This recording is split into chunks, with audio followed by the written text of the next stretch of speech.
Guy here. Welcome to this particular episode with Chris. So I wanted just to give a little prelude to this conversation because we started the conversation and we started recording, even though it was kind of a personal dialogue we were having. So we had been talking for a little bit over an hour, I think, by the time the part that you're going to see is recorded. So given the nature of conversations, I don't know if you've noticed, but conversations can have like their own character to them. So they have their own horizons, and so it's very difficult to enter a conversation midway without understanding the horizons it's calling forth the speech. So it's all temporally one character.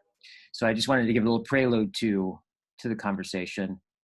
Essentially, what we had been talking about was meaning, significance, how one finds one's ground, and you could say attests to and aligns themselves with one's ultimate concerns, and what happens when the concerns of your life that don't necessarily have a direct connection in addressing those ultimate concerns, yet you're bounded to them, and what it's like to live in that tension and going through the transitions of making that alignment and everything that one goes through with that. So that's kind of one horizon in which we were speaking, which naturally progressed to the nature of our lives as being kind of a conversation or a kind of dialogue, a dialectic, dialogos.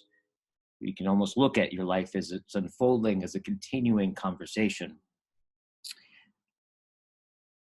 And connecting what has emerged in a lot of these conversations on this channel, on John's channel, the ones we've been having with Jordan and Rebel Wisdom, and all the things that are emerging. I don't even know what to call it. We're all kind of finding out together what this is.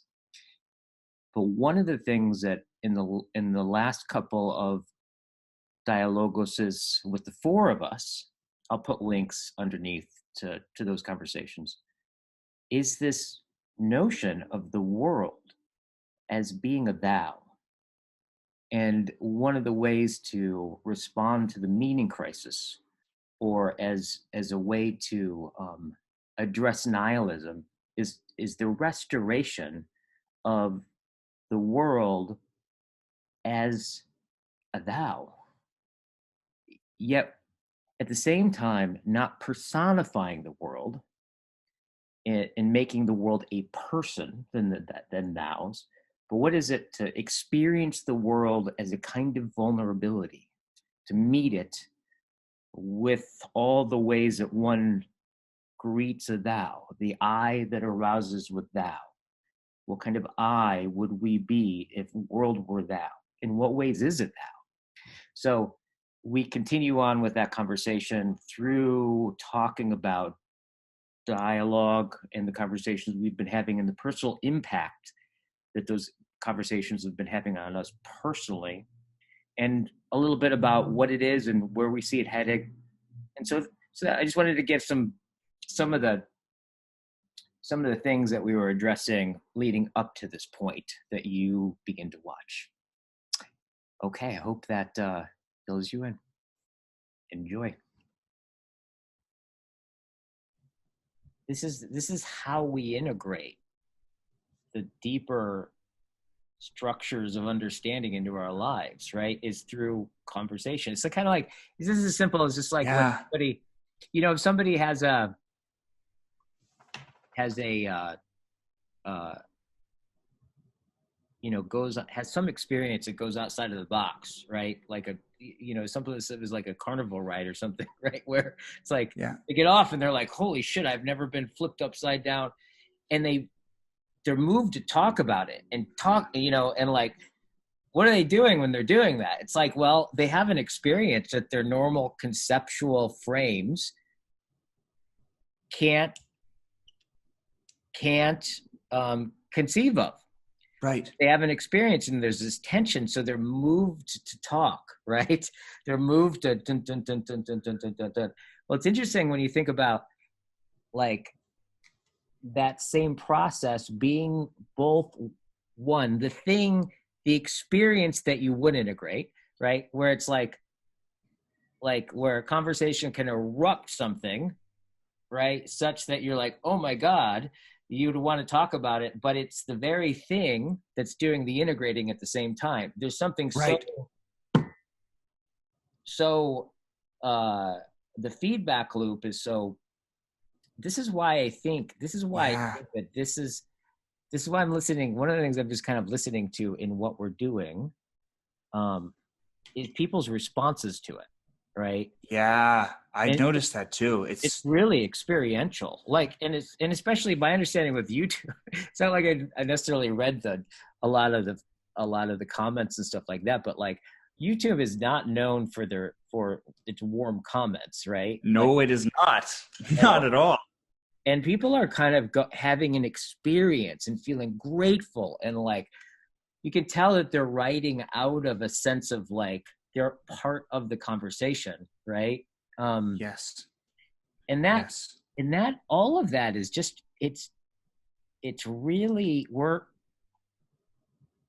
at the I feel like we're at the precipice of something that I don't quite totally understand, but I'm imagining that there's something akin to what my pictures of what the Platonic Academy was like.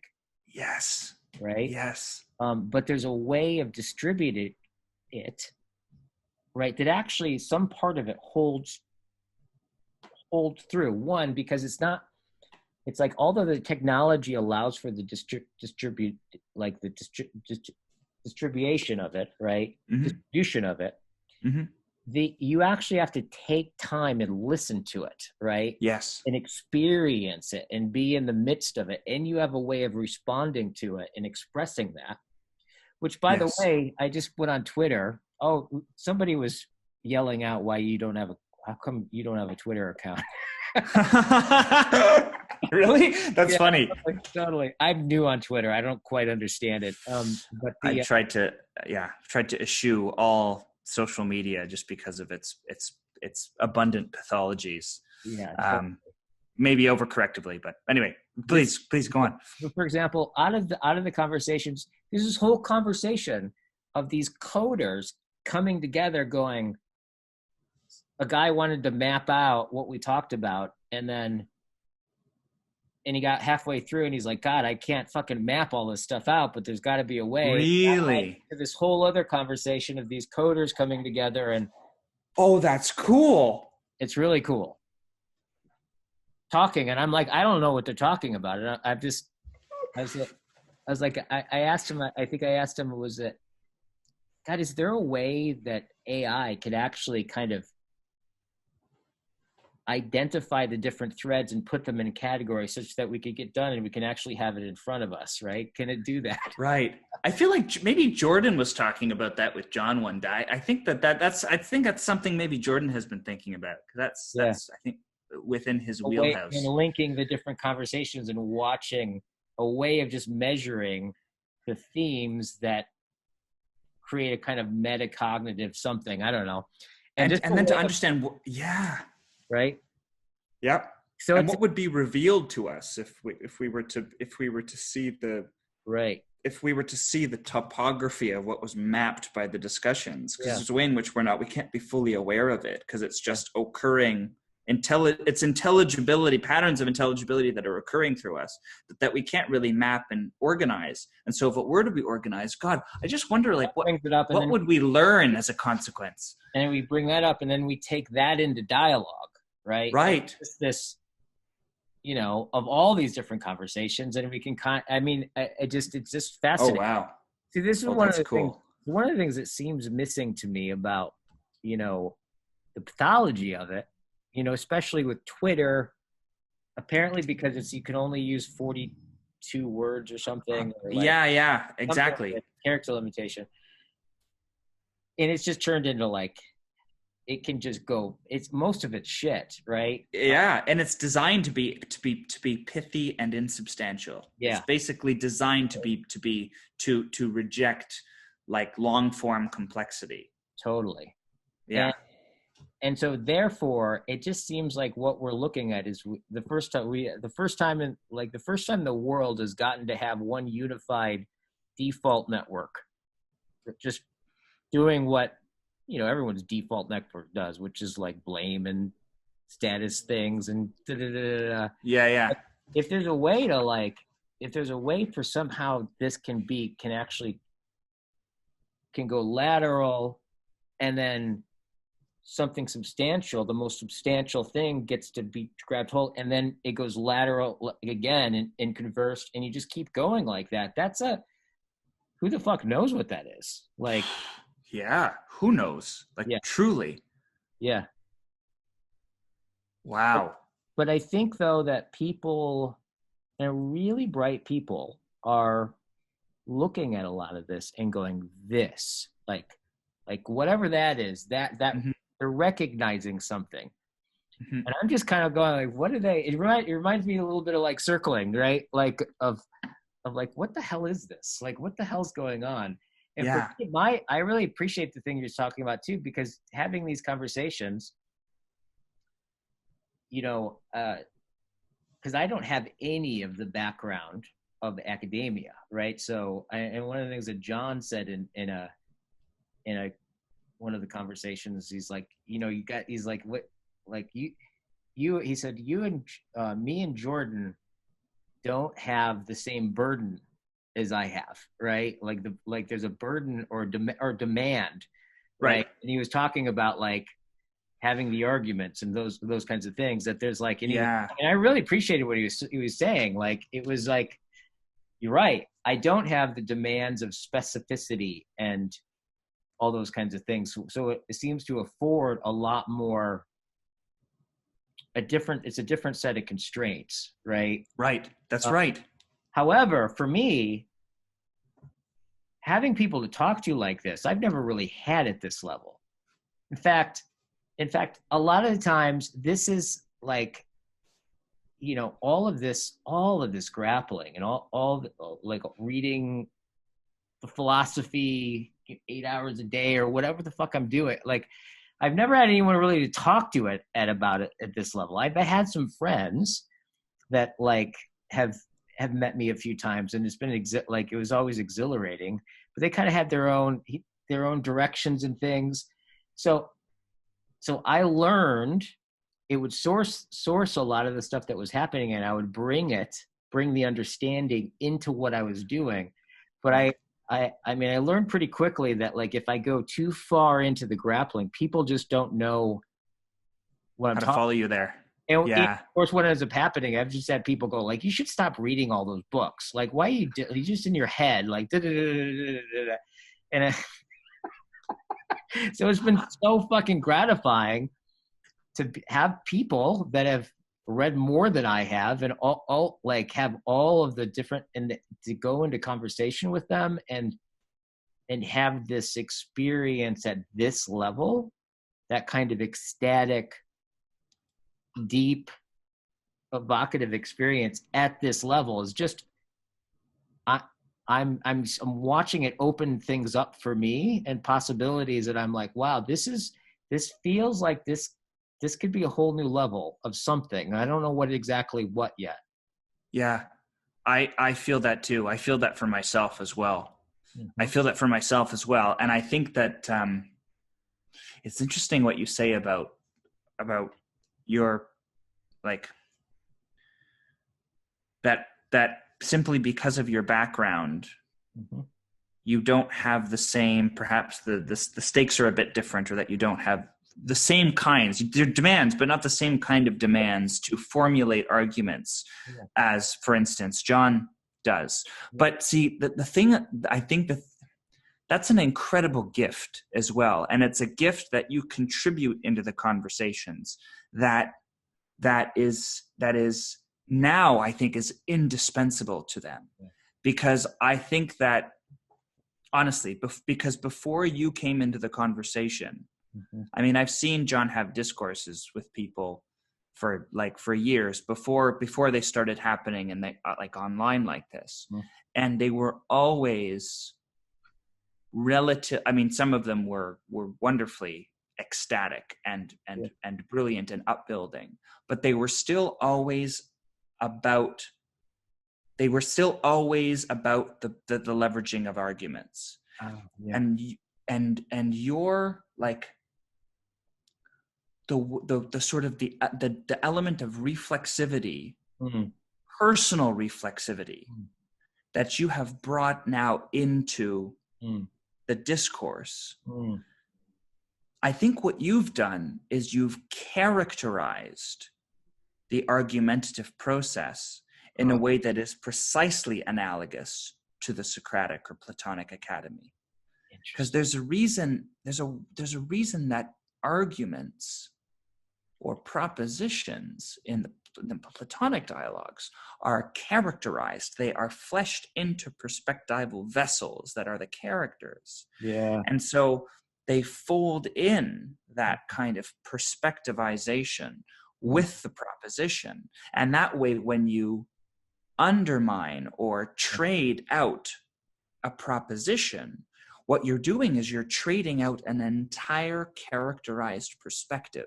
Yeah. And that's why it's an exercise in, and by the way, the book that you sent me, I mean, I'm not finished yet, but it's so good because he gets that so well, that it's about the training, and it's that ineffable training of virtue and wisdom that is about how we characterize the process of argumentation.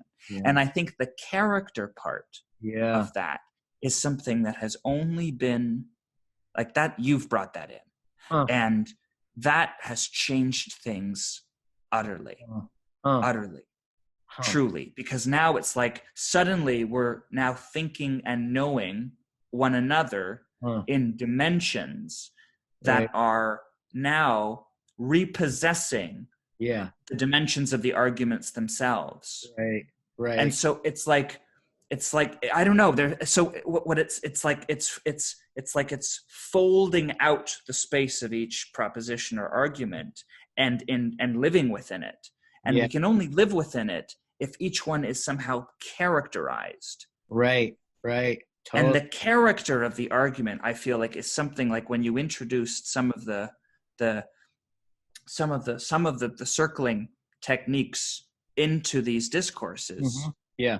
You gave them that reflexive knowing that allows us to characterize the thinking and then recharacterize ourselves with the thinking.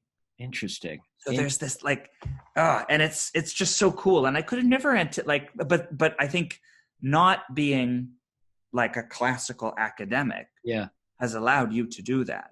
Because a classical academic cannot do that. They're not trained. They're trained not to do that.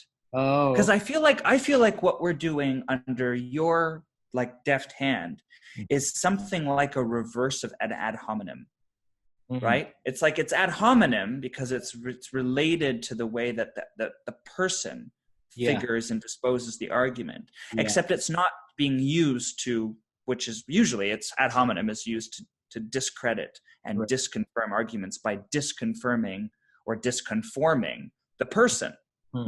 Right? By saying the person is out of conformity. It's kind of like a Platonic slander if you think about it, because the person is out of conformity with the enactment of the eidos. That must mean that their proposition is undermined by virtue of the fact that they are disconformed with the truth.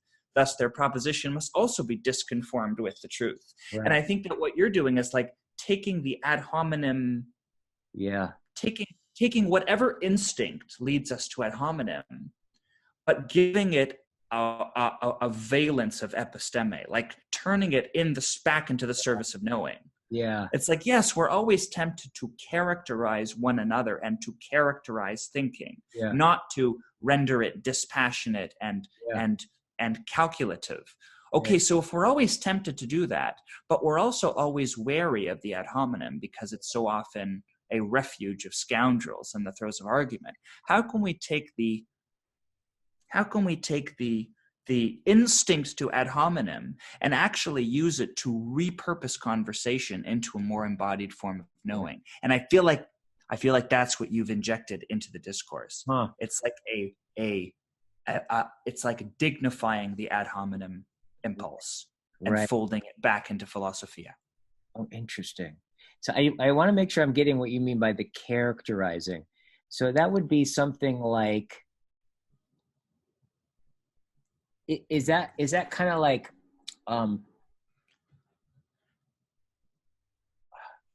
where we're talking about an idea, and then maybe I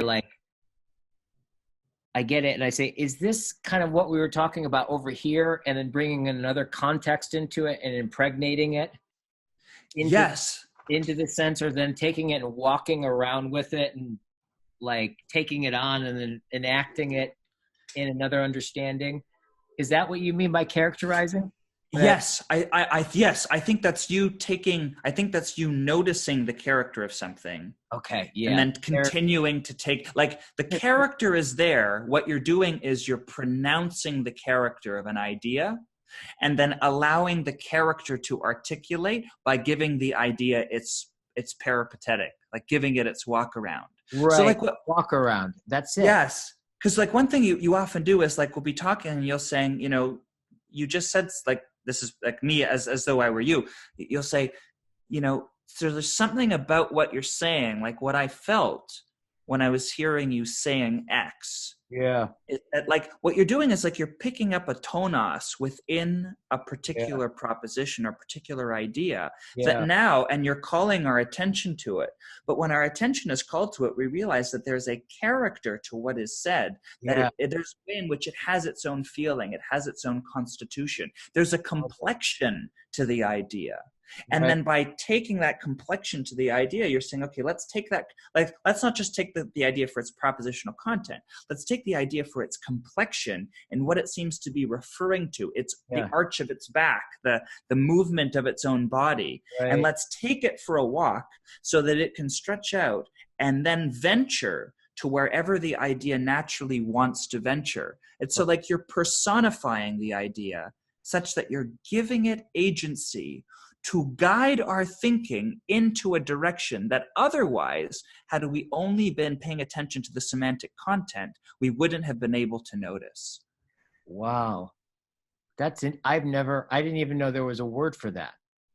That's interesting. That's really, that really describes it. Like, that really does describe it. Because I think that's how I learned to read. Oh, that's cool. Yeah.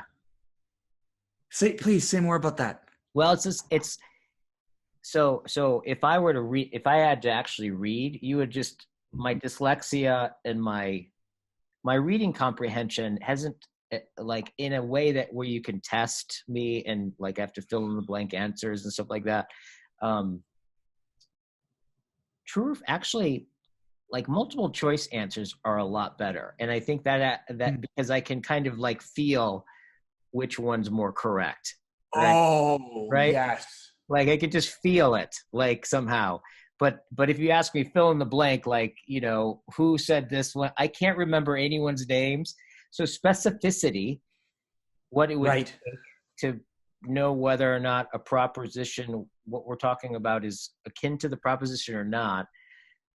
Well, even that, actually, if there's a feeling element to it. But so what would happen is, like, I went through the school system. I went through, I don't know, 2-3 years. They took me out of regular mainstream schools, and I went to 2 to 3 different, like, special ed schools.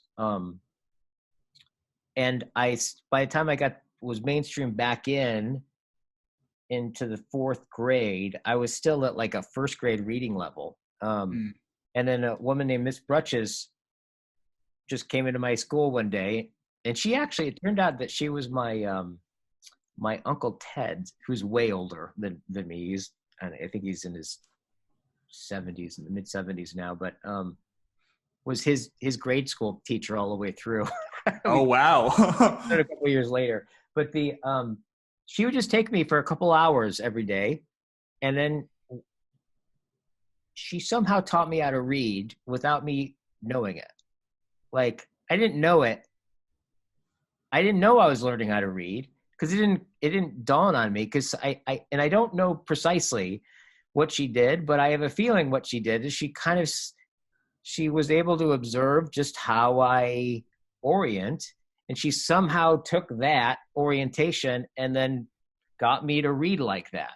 Oh, that's cool. And I didn't understand that until years later. Like, well, where I first got this was when I started to teach, because when I started teaching, training people on how to lead circles, I'm like, okay, good. I can finally give these people these books that have just changed my life. And I have that experience with books. Like, I read a book and like, some way I can almost define my life by the people when I was into that person at that time, right? I can almost think about my life almost like that. Oh, that's when I was into Tulku. That's when I got into like Cool Wind. That's when that was that period. I can think like they have their like times have their character.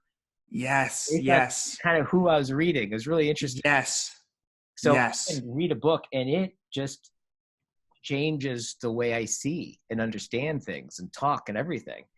And so right. I thought, like, of course, I thought that if I gave my students this book, that they would have that same experience. And I remember I gave, there's an author, Tarthang Tulku, are you familiar with Tulku?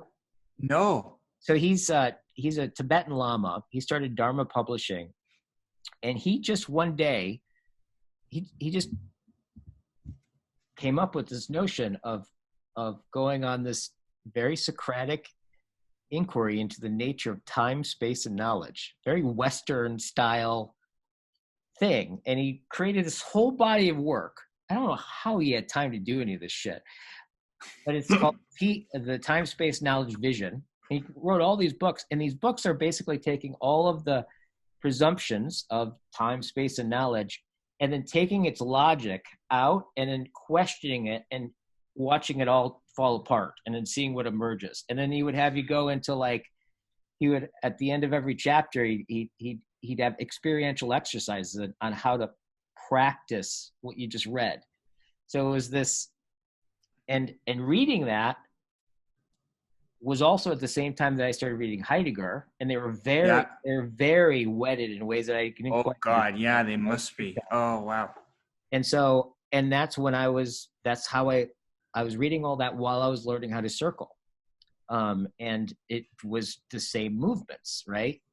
That I didn't quite get. But so I gave them like Time, Space, and Knowledge, this big thick book. And I'm like, I can't wait until the next week. Read that. Let's talk about it. And they come back in and they're like, what are you doing to us? Like, how dare you? What are you talking? What does this have anything to do with circling? And I was just like, I didn't quite know what to say. I'm like, isn't it obvious? And I realized I didn't know how it had anything to do with circling exactly. I'm like, don't you see? And then,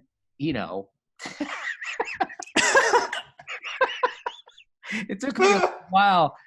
Again, it just wasn't like that. Oh, I actually I don't read the same way. Maybe there's something else going on. And I think what ended up happening is that I don't have the same demand, I think, to understand the particulars of words. So I could tolerate a lot of things being vague in a hermeneutic sense, right? And right. I don't expect to. I don't have a big criteria of needing to understand that word like my wife, who's got like a genius IQ. She's super left brain, or can be, right? Like I would read Heidegger to her and it'd be some German word that I didn't understand. I couldn't pronounce. And like, I'd go on, I'd be like, I don't know. And I'd go on. She'd be like, no, go back there. What's that word? I was like, I'm not sure. And she said, no, we got to go back there. How are we going to understand it? I was like, I remember saying, wait, if we just look, it'll explain itself if we just keep reading. And I was like, wait a minute. Yeah. You don't do that. You don't make that assumption. I was like, this may be the thing that's distinct, right? And so I think what ends up happening is it is very much like that, like a paragraph or a character, right? Kind of like becomes kind of a character or a shape or a tone, yes, tonality of some kind, right? yes. And then it kind of goes along, and then that shape comes back again in a different context, and it just starts to articulate itself. It's like an over signification. It's not the significance. Yeah. It's not the semantic significance. Yeah. It's a different kind of signification that happens over and around the semantic meaning. Yeah. That's why we keep calling it the character, right? Yeah. It's not like some strange chromatic thing around the actual text itself. Yes. And it has something to do with the motion. Like there's an implicit gesture in the language that is referring beyond the language. That's why I'm tempted to say that you read somehow symbolically, meaning it's like you're seeing through the text. I mean, you're seeing it, but you're also seeing through it, right? You're getting that translucent effect because there's a deeper motion and a deeper gesture that's happening in the composition. And that's why it's a poiesis, right? Because it's not like, no matter how prosaic we are, unless you're literally writing a drill manual, maybe even when you're writing a drill manual, there's always poiesis that creeps into the prosaic. And then especially when philosophers have cultivated the poiesis as an indispensable form for the philosophy, right? Which obviously, which happened from Plato all the way then on down, right? And Heidegger's like a perfect example of that. Then it's like they understand that what they're doing is they are depicting the figure of the philosophy. They're tracing motions that you are meant to imitate. Yeah. It's not simply the propositional content, right? It's a motion that you're meant to enact and embody. And that's why I'm actually tempted to read much in the way that you are, which makes me a very poor analytic philosopher, which is why I don't have much of a desire to be one. Because I think I'm more like you in that respect too. Like I'll keep going as well, typically, because there's something about tracing the intelligible pattern that does not depend upon the precision of every semantic proposition. Yeah, totally. And I think that's what we mean. I think that's what you and I are trying to say by the character of it. Yeah. There's it's the presencing of it. Right. Totally. Yeah, right? Absolutely. And that's and then like listening to people talk and just getting kind of where they're, I think we position, I'm wondering about this conversation that we're talking about right here. And if it has something to do with this what's speaking to us in this thing about the vulnerability of the world. Right. And the thou structure of reality or the world. Right. And how this important part, which is just fascinating of without personification. My sense it has something to do with this. It has something to do with that. I think in a pre-reflective way, we have, like there's a physiognomy to the world. Like I think before we think about it, right? There's a pre-reflective character that the world shows up. It shows up as a who first. And I remember this because I remember when I was around 6 or 7. I remember this transition, right? Of when and it's funny because it was so normal when I think back on it. I just kind of knew stuff and didn't even think about it. But there was this period of time where I'd go over to my grandmother's house, right? Which I spent a lot of time there. And I'd play this game with myself where all of a sudden I could start to tell like, oh, there's a way that the adults see the room, right? Or see the kitchen table, or see the corner, or see the tree, or see the thing. There's a way that they see it that's like a perspective shift, right? And all of a sudden I could kind of like catch glimpse of that. And I think it was it was like 5, 6, 7, right around there. So I think it probably had something to do with brain development too, where I could get myself to see it the way they saw it. And the way that they saw it was something like more, I don't know, dimensional. Like, and then the way I saw it, right, was something more like the wall. It wasn't dimensional. It was more like, it was like a character. It was a who. It was, yes. It spoke. It saw me. I saw it somehow. It had that kind of quality of like, yes. it was a who. The world was a who. War was a who. And then I would go like, okay, how long could I hold the adult perspective and where the hallway would go from a who to a box or something. Right. And I would see how long I could like hold it without letting it go. And then I'd lose it. And then I couldn't figure out how to look back at it. And then I would like go, how did I see that before? Like if I saw the cube that way, like where did I sit? And I would remember like playing that game. Right. Oh, that's cool. And I think that there's something, I think at a pre-reflective level, I think perceptually, I think that's how we respond to our life, like a who, like yes. Oh, yes. Yeah. Oh, that was really good. Oh, there are all kinds of cool things in what you just said. So when you were describing the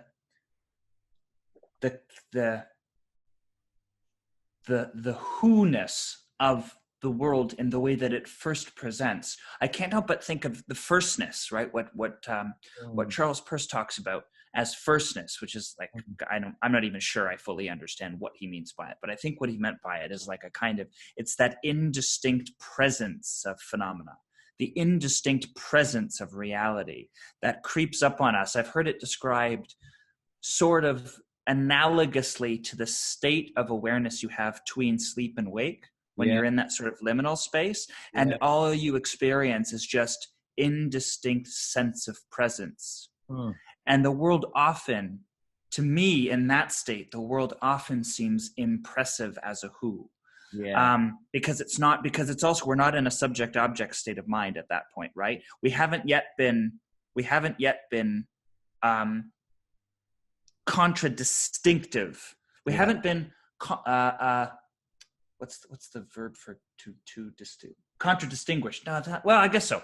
We haven't been placed into our boundedness yet, right? Our subject object boundedness in that state. And so we're simply impressed by just sort of an indistinct presence. And I think that presence eludes itself as a who. And then when you mentioned the sort of the physiognomy of the world. That's exactly it, right? Because then the face, the face of the world, whatever faces us. That's what we mean, right? The world faces us. So the face of anything is the face of the world to us. And the physiognomic character of the face of the world presents first in that firstness as that indistinct who. And that we don't mean, when we say that, we don't mean that it is a being, but we mean that it has the character of beingness, right? And so when you talked about, because God, I had this experience too, and I have it still, right? When you were describing the experience of being a kid and seeing the object, but not seeing it distinctly from your relation to it, right? That you're knowing that the object is a relational knowing, because it takes on a character of reciprocal familiarity. And that symbolic coupling to the world, I still feel that sometimes now. Like, and it's funny, it brings into consciousness a presencing dynamic that is always at play, I think, even toward undynamic objects. Like there's a way in which the table in my entrance hallway has a particular disposition. It disposes itself to me in a particular way, and the lamp that's here has a particular disposition. I have a relationship with this lamp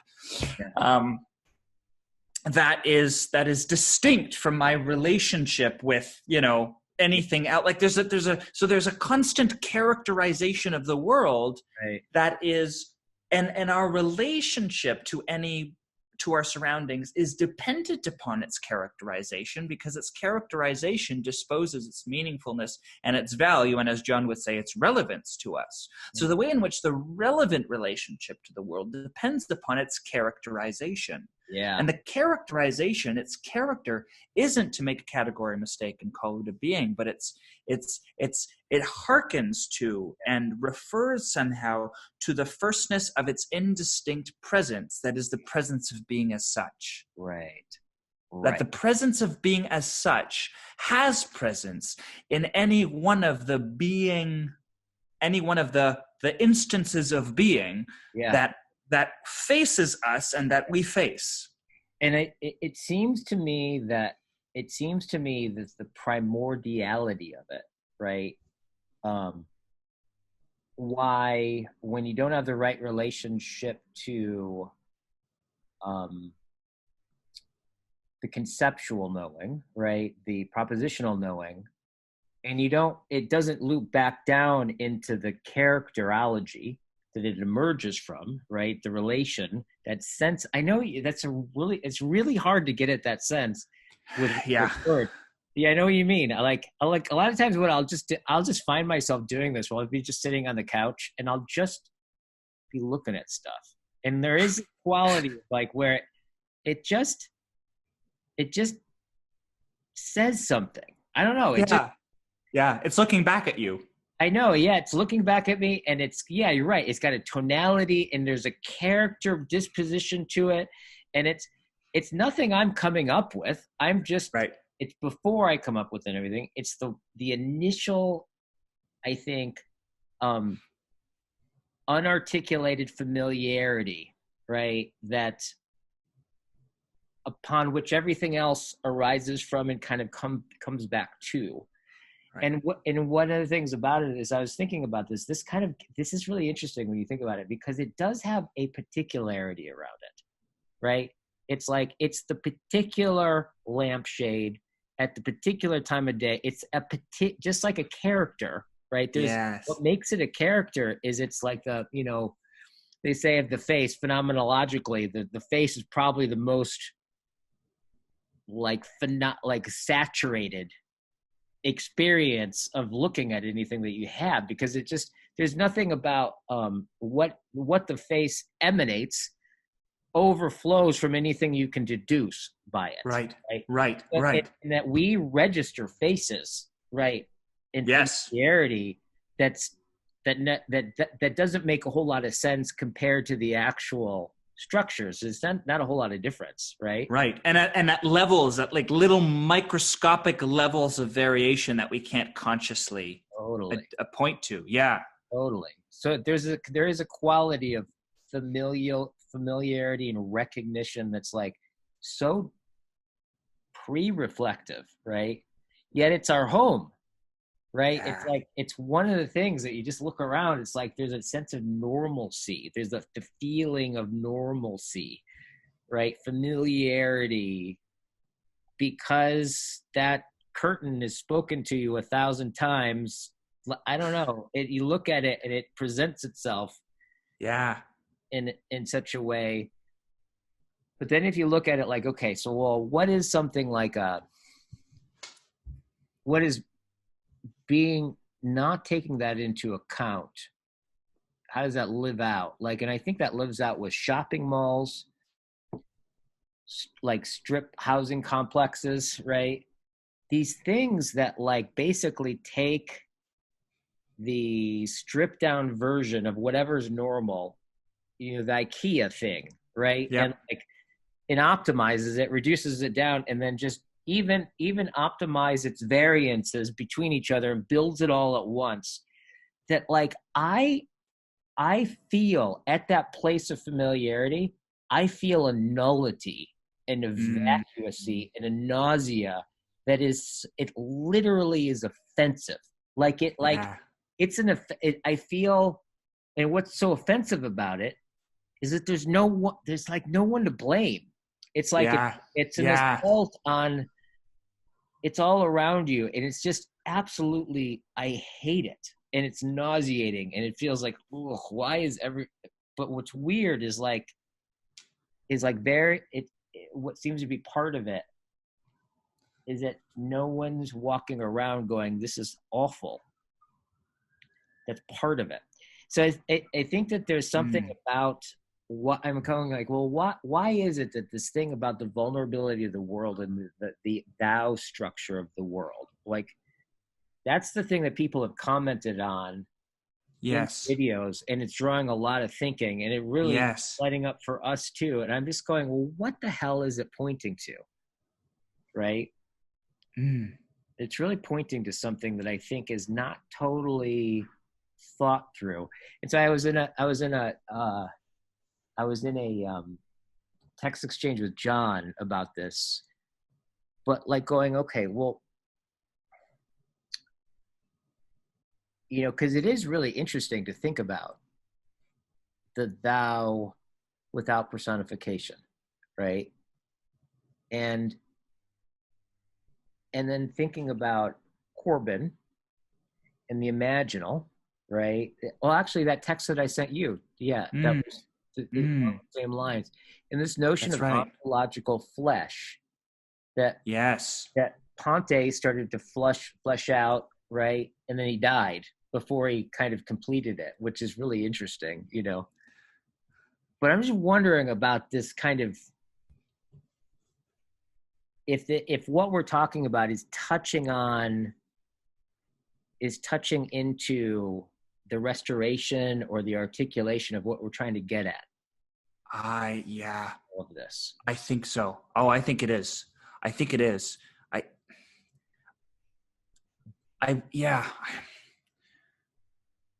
such a stirring and provocative phrase, the ontological flesh. It's so evocative. It's so evocative. Yeah. Because I think it implies, it connotes everything that we've just been talking about, right? That the characterized flesh, like the ontological flesh has character and impresses with character, and it can be impressed. And I think that's right. What part of what we mean by this idea of the vulnerability of the world is that can it be impressed by the relation we have with it?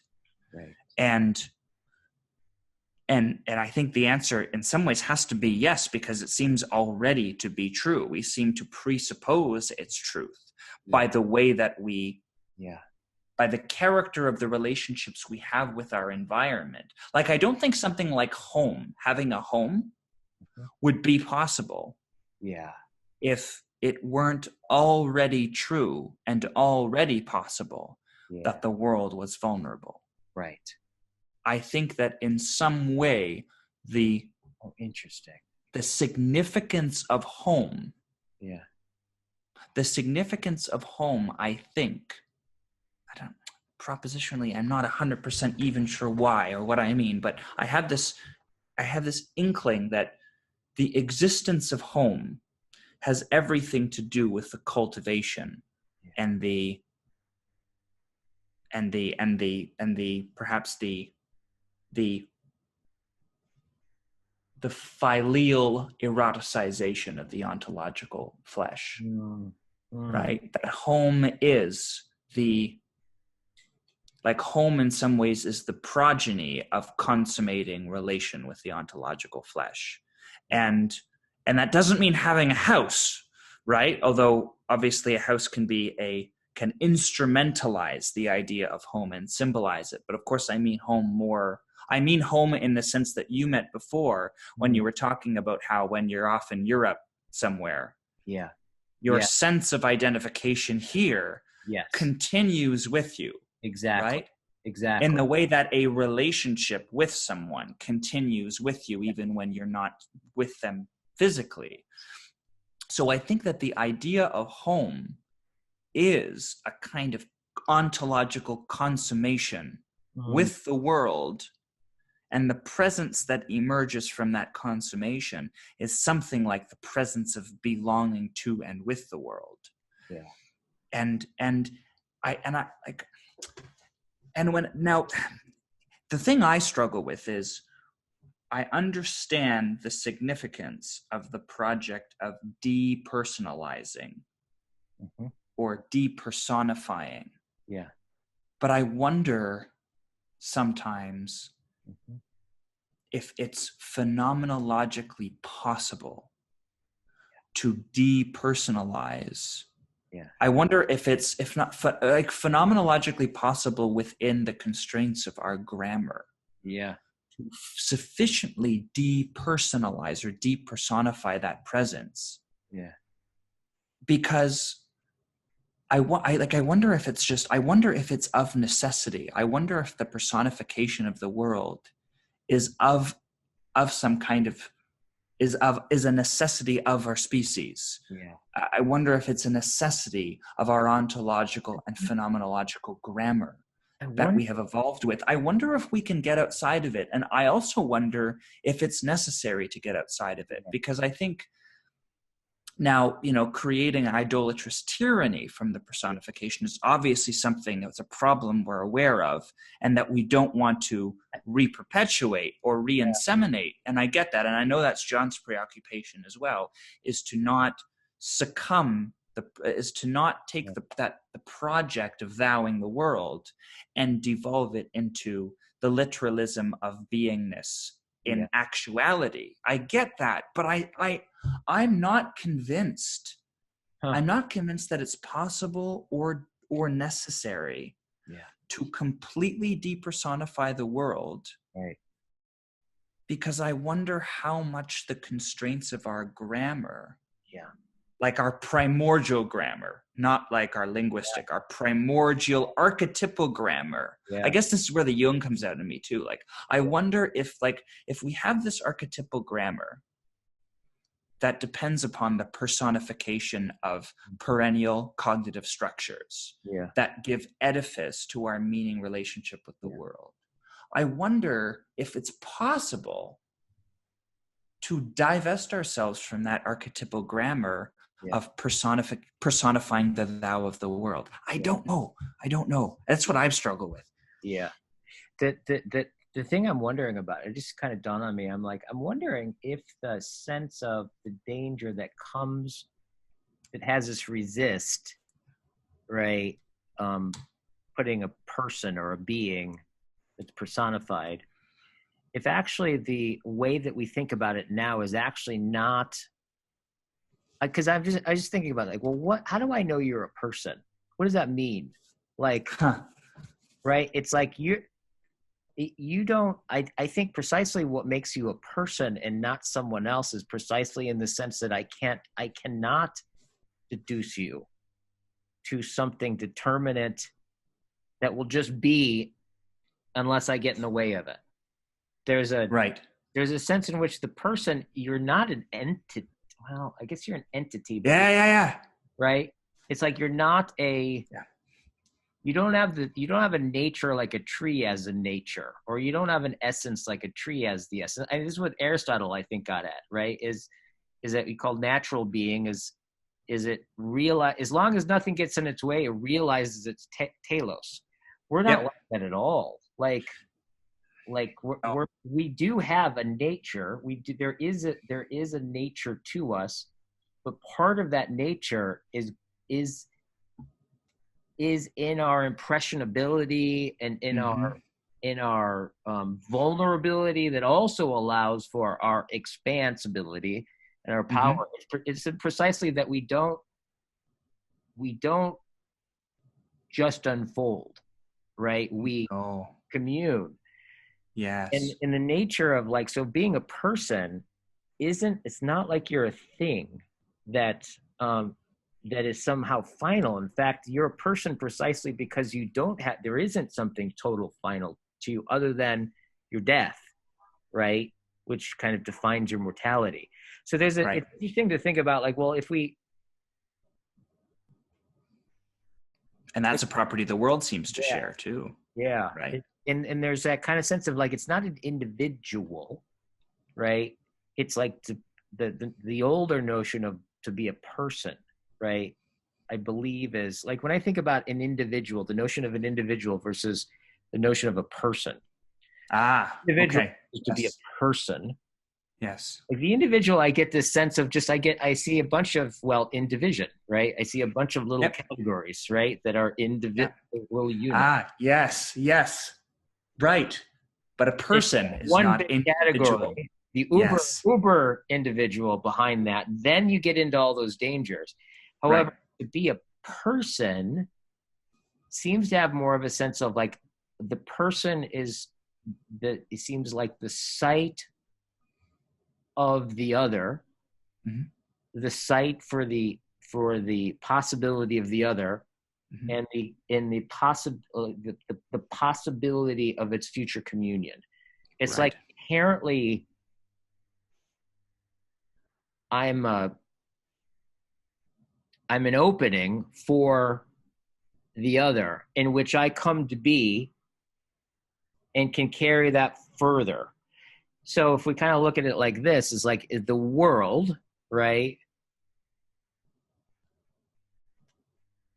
Just kind of playing with that, and it's I have to get ready for a client coming over. So all right, okay. It's a good place to end. It's a good place to end. That's okay. This was a great joy. Thank you. Thank you for awesome. this. Awesome. This was great. Awesome talking with you, and I'm glad to get more of a sense of your world and like some more of like things to grab onto, so I know what you're looking at when you're looking at your life. Yeah, well, you get it. I mean, you get it as I think as well as anybody could, and you're well, once again, I mean, you're so comprehending, and that's such a joy, and likewise, that's all. I mean, that's also true in reverse. It's been fun to talk a little bit more, just to veer into more personal territory for a little while, to get some of the context, and just it's fantastic. Totally, it's fantastic. All right, talk to you soon. Bye.